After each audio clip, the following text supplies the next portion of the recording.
কখনো কখনো চিন্তা করি এই চাটা যদি না হতো তো আমাদের মতো মহিলাদের কি হতো, যারা দিনের দিনের শুরুয়াতি চা দিয়ে করে। চা না হতো তো বোধহয় মাথাটা কাজ করতো না।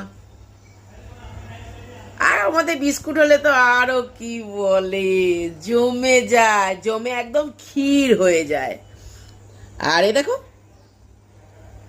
দুধ চা বোধহয় অনেকের লোকের গ্যাস হয়ে যায়, অম্বল হয়ে যায়। আমি হতে দিব না, হলেও আমি কাউকে বলবো না কি আমার হয়। আমাকে চালিয়ে যাওয়ার আছে। এই চা, চা আর চা আমার লাইফের তো একটাই ফান্ডা। সকালে উঠে একটা গরম গরম চা আর মাইন্ড ফ্রেশ।